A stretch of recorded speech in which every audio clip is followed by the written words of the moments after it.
Vocês conseguiram replicar? Essa é você agora. O cocô é perfeito. Eu tenho que morrer. Cara, já está no ar o 7º episódio de Efeitos Colaterais, a animação surpreendente da Adult Swim, que está sendo lançada aqui no Brasil lá no streaming do Max. E esse episódio fez a trama andar ainda mais, cara, mostrando os desafios do Marshall Cusso lá na prisão, a nova vida como vice-presidente de marketing da Roadco, da nossa querida Frances, e um plot twist no final envolvendo a micologista que pode mudar totalmente os rumos da série. Bora trocar uma ideia e fazer análise do episódio 7, Baiacu, junto comigo depois da vinheta. Vamos lá! Fala galera, aqui é o Josh, tudo bom com vocês?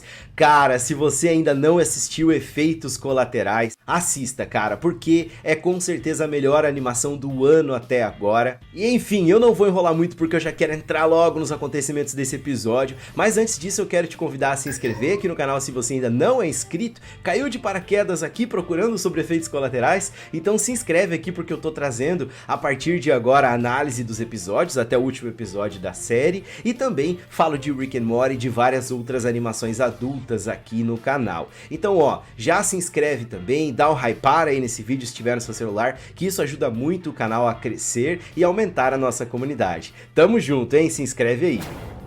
Bom, você se lembra que a série tá ficando cada vez mais dramática e misteriosa. A polícia, o governo, as farmacêuticas finalmente conseguiram prender o nosso querido Marshall Cusso, mas a gente sabe que o real motivo dele estar preso é por causa do cogumelo, né? Tanto que nem o advogado dele conseguiu tirar ele de lá. Tem gente querendo que ele continue preso. E o episódio 6 tinha acabado com aquele cliffhanger do cara capturando ele ali na lavanderia e tentando injetar aquela injeção aparentemente letal. Só que ele acabou sendo salvo pelo dono ali da prisão, né, o Christopher.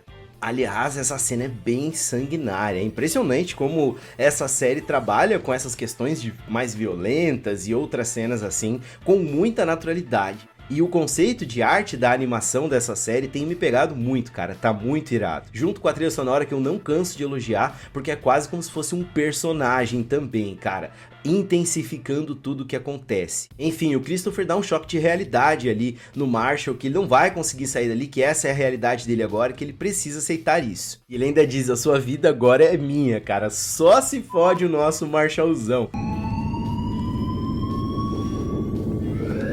E então nós vemos uma cena da mãe da Frances, né, que tá totalmente recuperada da doença que ela tinha, da demência, por causa do cogumelo. Nós vimos que ela ficou completamente feliz. Só que aqui, mano, já vinha uma parada que eu tava desconfiando em outros episódios. Esse cogumelo, e claro, tá pelo nome da série, né, mas esse cogumelo, apesar dele ter essas propriedades curativas incríveis, impressionantes e curar qualquer coisa, tem sim efeitos colaterais, e nós temos visto isso acontecendo na mentalidade das pessoas. Aquele cara que o Marshall deu o cogumelo, que ele tinha sofrido um acidente de carro, tá basicamente pirado, surtando, dizendo que tem um anjo, que todos vão conhecer ele, que ele vai ajudar todo mundo. O cara ficou completamente noiado com isso. Tem uma cena nesse episódio que tá passando isso na TV, e no episódio anterior também nós vimos. E aqui foi triste demais, cara, porque infelizmente a Sônia, a mãe da Frances,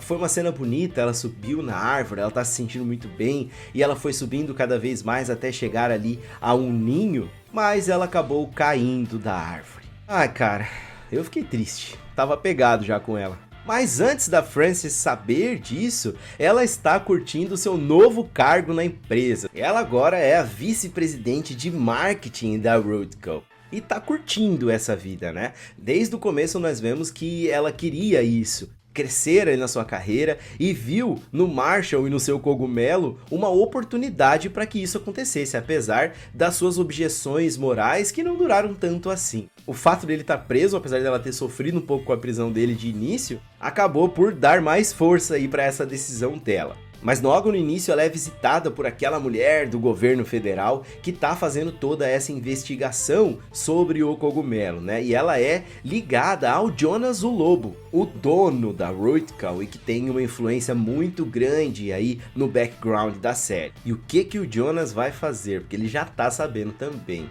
E aí nós vemos a Frances num diálogo com o Rick. Cara, esse Rick é um personagem muito excêntrico que aos poucos tá conquistando cada vez mais espaço aí na série. E no fundo também o que ele quer é ter o reconhecimento do Jonas para conseguir ganhar mais dinheiro. Esse episódio mostra que cada vez que a Frances dá uma titubeada, né, lembra da situação do Marshall, lembra da própria questão moral de estar fornecendo remédios, né, esse remédio em si que é um remédio que pode mudar a vida de todas as pessoas e que para isso ela tá ganhando dinheiro. Tem aquela cena dela com a amiga dela lá que ela vai comprar uma carteira, mas até então ela tava fazendo tudo isso com a própria justificativa de que queria ajudar a sua mãe.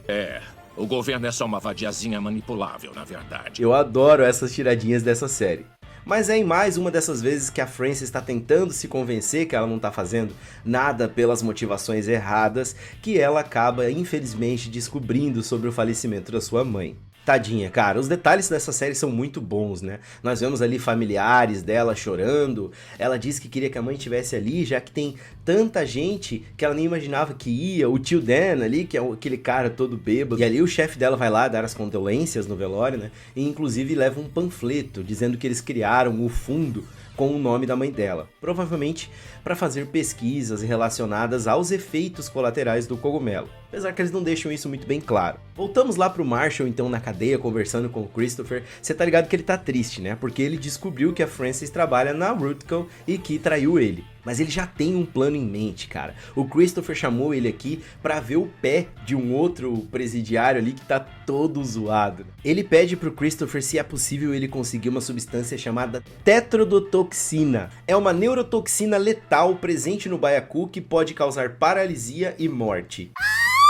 Mas o cara zoa ele dizendo que no máximo que ele consegue é cigarro, que essa é a vida dele agora e ele tem que aceitar isso. E é uma delícia acompanhar essa série porque ela tem plot A, plot B e plot C acontecendo ao mesmo tempo. A gente acompanha o Marshall, a Frances e acompanha também os policiais. Às vezes tem até mais plots. Mas aqui nós vimos no episódio 6 que o Copano e a Harrington foram separados. Foi bem triste, né? Porque a conexão deles era muito grande. E aí nós vemos os dois tendo problemas com seus novos parceiros. O Copano, que tem aquele cara velho, chato e insuportável com ele, e a Harrington e o seu novo parceiro atrás de vendedores de drogas em festas eletrônicas. Mas ela não curte porque o cara tem uns excessos e eles estão claramente sentindo falta um do outro. Depois disso, o Copano chega em casa e a Harrington vai visitar ele. E eles estão interessados na questão do Marshall, cara, investigando por conta própria. Continuo na mesma opinião de que esses dois vão acabar mudando de lado em algum momento. Aliás, que triste aquela história que o Copano conta pro parceiro dele sobre aquela baleia mais solitária do mundo. A baleia mais solitária do mundo é a baleia de 52 Hz, um animal único que emite um canto em uma frequência muito alta. Como ele explicou ali, tadinha, cara, ela não consegue se comunicar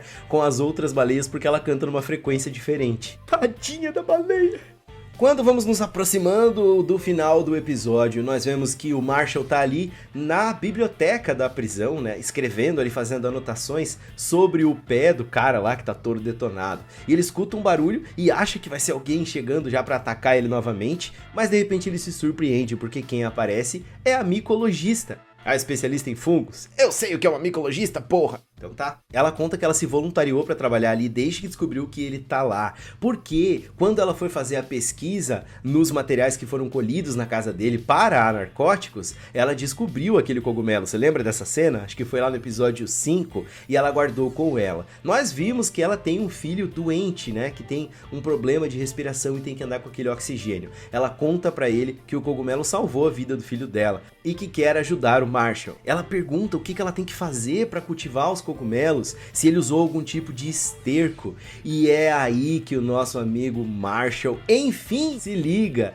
que a chave de toda a questão é o Sócrates, o jabuti dele. Não só o Sócrates, mas os jabutis todos daquela região lá no Peru. Já que quando ele faz cocô ali em cima de onde foi plantado o cogumelo, isso acaba alimentando o fungo. Ele sabe que a Rotical não vai conseguir cultivar, porque eles não sabem qual que é esse esterco utilizado. Eles sabem só que o cogumelo se alimenta de resíduos industriais, farmacêuticos, mas não sabe qual que é o substrato, que no caso é o cocô do jabuti. E aí eles mencionam de novo aquele veneno do baiacu, e ele fala, né, o quanto você sabe sobre o pó de zumbi, o voodoo haitiano. Ela menciona que leu um livro do Wade Davis. Se você não entendeu essa parte, deixa eu te explicar. Wade Davis, que eles falam ali, é um etnobotânico que em 4 anos de pesquisas na década de 80, 3 dos quais vividos no Haiti, afirma ter encontrado um veneno que faz alguém parecer que está morto, mesmo que esteja vivo. A poção, produzida por feiticeiros voodoos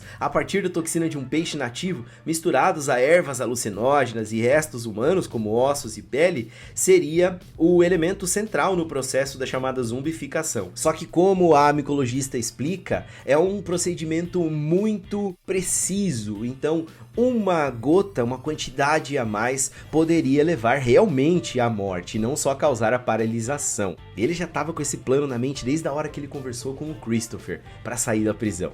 E aí nós vemos lá a micologista fazendo todo o processo ali para conseguir extrair o veneno e chegar até aquela solução para fazer a poção e entregar para o Marshall. Só que em um momento que ela se distrai e olha para o lado, nós vemos que aparentemente cai uma gota a mais. Exatamente o que ela tinha falado pra ele lá na prisão, que poderia causar a morte de verdade. E assim, no outro dia, aliás, com uma trilha sonora sensacional nesse momento, o Marshall recebe ali o livro que tem o frasco com o veneno dentro dele, né? Lá no quarto dele, ele tá falando pro seu colega de quarto que ele tem que morrer, que ele vai morrer essa noite. Ele tem toda uma epifania ali, ele diz que agora ele sabe como cultivar, mas que antes de qualquer coisa, dele sair dali pra resolver tudo isso, ele precisa morrer essa noite. Só que alguns momentos depois dele tomar aquela poção, ele começa a passar mal de verdade, cara, ter um ataque, espumar pela boca, deixando o seu colega de cela desesperado, gritando, e ele continua agonizando, agonizando, até aparentemente morrer.